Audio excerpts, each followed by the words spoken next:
Hey everybody, welcome back to Reach Out Reptiles. My name is Garrett Hartle, and this week I want to do another morph spotlight for you guys.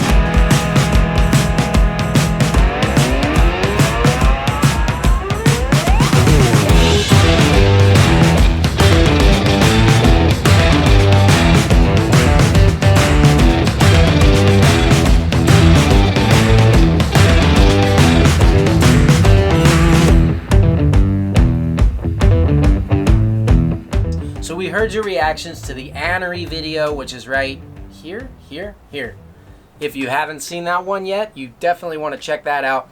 But this week we're going to talk about another really diverse genetic trait that's in all kinds of reticulated python projects and basically enhances almost everything it touches, and that is the platinum gene. So platinum is also referred to as fire and sometimes lemon glow. A lot of times people rename a morph to try to get a specific idea for whatever line that it is. But basically it's a marketing name used to describe a het leucistic. Now there are different lines of leucistic. One of them would be ivory, one is ultra ivory, one is stark white leucistic that come out of the super form of this heterozygous trait. But a rose by any other name smells just as sweet, right? So let's get in here and talk about what this gene actually does. So first of all, being incomplete dominant means if I breed a platinum to anything, half the clutch is going to come out platinum. And when I breed two platinums together, statistically 1 in 4 of those babies is going to be the super form. Platinum on its own, in its heterozygous form, actually brightens and enhances the background pattern of the snake. So with reticulated pythons, their pattern and color comes in different areas. First, there's the black dorsal pattern. There is the base color, which is going to be the golden areas of the snake that typically surround the dorsal pattern, come down the sides. There are side rosettes, which are typically just white. And then there are, we call them the silver side flames, which are the background areas, the background of the background. They're actually areas where the background color separates and you can see the silver tone. The platinum basically is, if you think of it as being halfway from a normal reticulated python to an all-white snake, you can really get a good idea for what it's doing. So basically it's going to reduce the black parts of the pigment. It's going to have that golden part wash over the whole snake and lighten it up a lot. So what you end up with are very clean backgrounds, very reduced color. The platinum on its own still has quite a wild type look, just with a little extra pizzazz. Now if you're the wild type looking for a little bit of extra pizzazz, have you guys seen our new logo that we did? This was actually set up by my buddy Blake over at Stewart Design. This guy wrote the book on the importance of branding and everything. This is actually, this book is full of knowledge and stuff. It's really good. He sells it for like 20 bucks. But what you guys should do is hit him up. This is the owner. His name is Blake. His email is blake@stewartdesignllc.com. Go tell him to sit down with you and give you the free consultation that he gave me, where we talked about all the different ways that you can use a logo and strengthen your brand and better communicate to your customers what your business is all about. And then I'll tell you what, tell him that if you go through the free consultation with him, that he should send you one of his books for free. That's a $20 value. Garrett. What? Did you just tell him that they can have it for free? Yeah. Did he say that was okay? No. And like 1,000 people on YouTube is gonna see that and hear that, and now he's gonna spend all his time on free consultations and lose money on his book? Maybe. All right, so if we take a closer look at this platinum right here, I think what we're going to find, especially compared to a normal snake, is much lighter color palette, much more intense color, and basically what you're doing is you're removing all of the foreground colors that mask the natural yellow pigments of the animals themselves. As the animal grows and the color intensifies, you can see that buckskin tan color turn into just a vibrant yellow gold. This is the color that a lot of selective breeding has in mind when you imagine and visualize new projects for this platinum gene. You can gain a lot of diversity within the platinum projects by carefully selecting, say, a locality that has certain traits that you want to enhance using this platinum gene. Now, as well as breeding it into specific bloodlines for size or enhanced looks, you can also stack this gene on top of other morph mutations and really take advantage, if you're clever about the way you do it, about how the reduction of black and the spreading out and brightening of the pigments are going to react with different morph and genetic mutations. So let's take a look at some of those and see what this gene is really capable of. So the first thing to look at is the super form of the gene. Now this is an ultra ivory. This particular snake probably has a couple of other morphs inside of it. It's funny with these, it's so hard to tell because the expression of the super platinum gene is so intense, it just swallows everything up. If you look at this snake, you can see the yellow wash that goes over the entire snake and almost the complete reduction of black pigment, leaving behind only a few dirty speckles. Now, super platinum comes in basically two forms, which is ultra ivory and leucistic.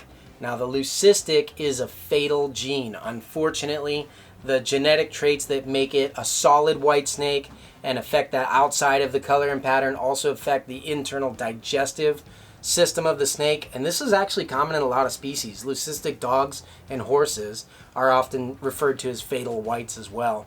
But in its heterozygous form, it's very strong and doesn't seem to have any problems. And if you are going to get into the platinum or fire gene for making supers, I would definitely recommend sticking with those that are made from the ultra ivory line, so you don't end up with health issues in your young. An interesting thing about this form of leucism is that the eyes become a solid black. And if you can get them in the right lighting, you'll see they're actually like a dark navy blue with red pupils.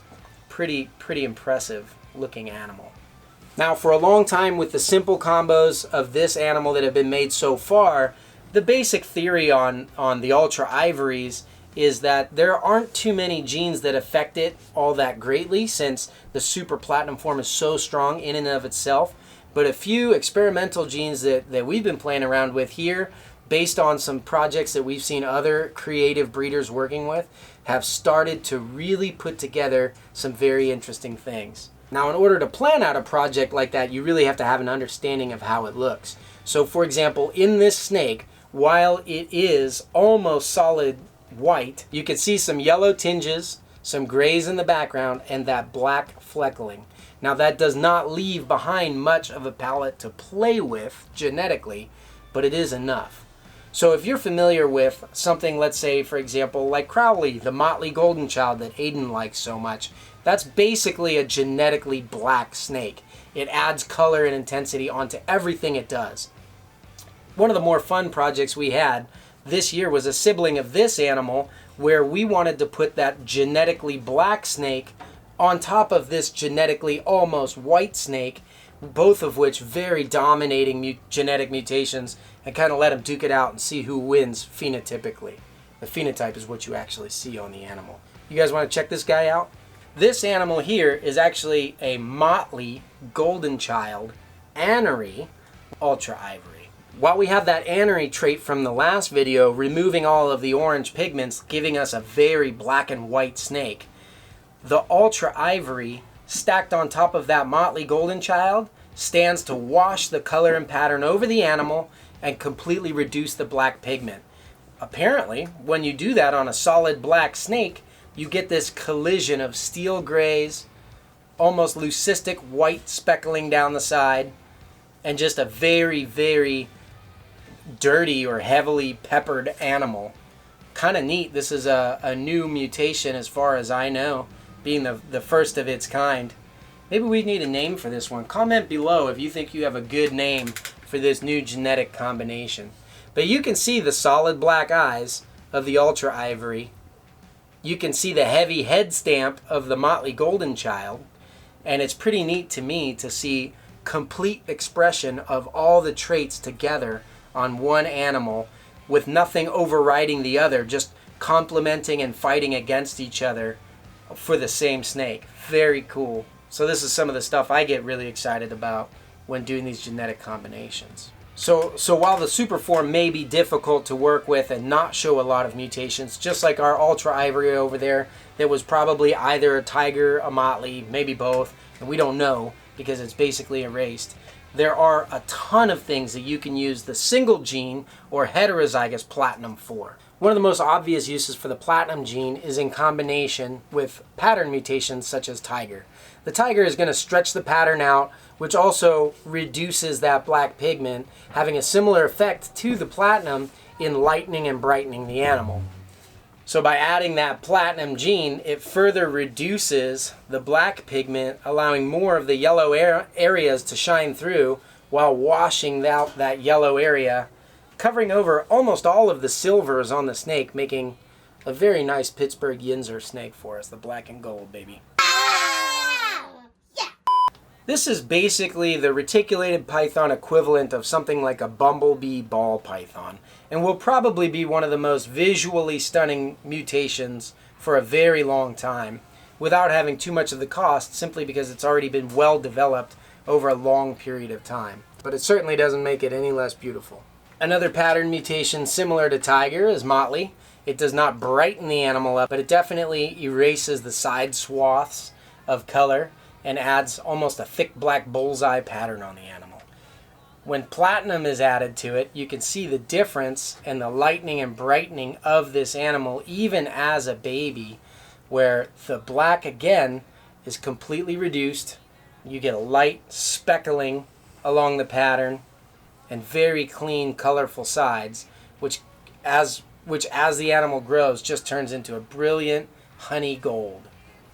Interestingly, sometimes the dispersal of the black as the platinum serves to attack and spread it around gets placed back on the animal, such as is the case with Motley, where they typically have a very thick, bold, heavy head pattern.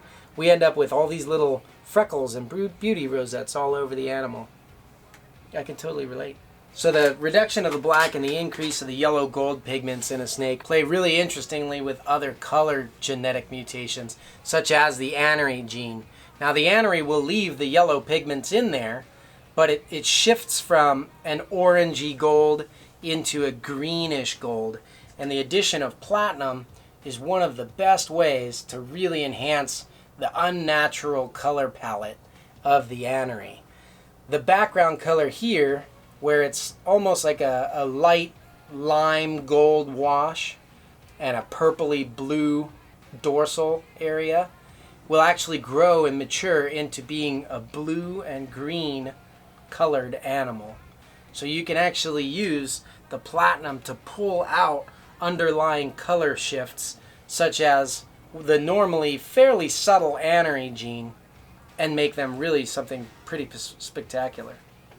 So in the early days, everything was just about the combination of genetic traits. I think the way of the future is going to be selectively how you put them together for the goal you want to achieve. Consider this the favorite morph of many people, the Motley Golden Child, which is really cool, all black. And in this clutch, the animal has these solid black eyes. Really cool. Now the funny thing is, if your goal was all black and you added platinum to the animal, like this platinum tiger Motley Golden Child, you're actually putting two genes together to make the snake darker and two genes together to make the snake lighter. Superficially, you get something that just looks like a golden child, which I think is pretty lame when you're using 4 genes in a snake.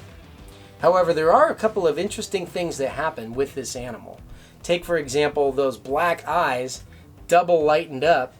Look at this thing. His eyes are blue. Pretty incredible, and not even any anery in the animal. So while platinum might be a fantastic gene for some projects, other projects it may not. It's all going to depend on your ultimate goal for the animal itself. Something that you really want to think through and have an understanding of how those genes manipulate the animal's appearance. Like I mentioned earlier, you don't always need to start with a genetic mutation to selectively breed something in an incredible way. This is a pure Slayer Island locality animal.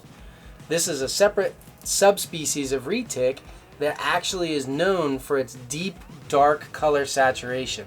So on a pure Slayer, what appears to be deep orangey browns as a youngster develop into a beautiful golden and black snake all on its own.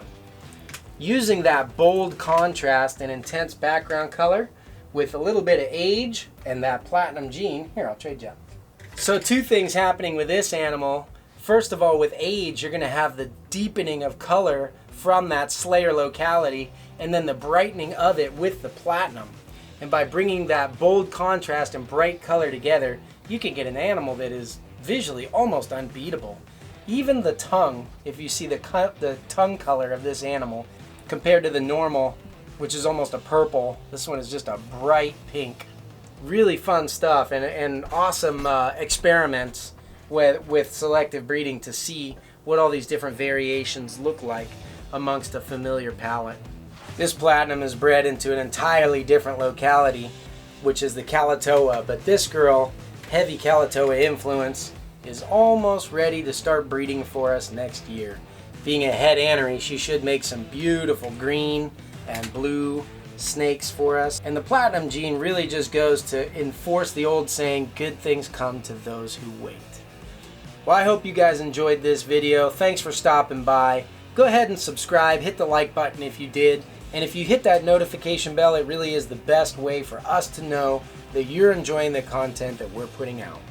Thanks again, guys. We'll catch you next time.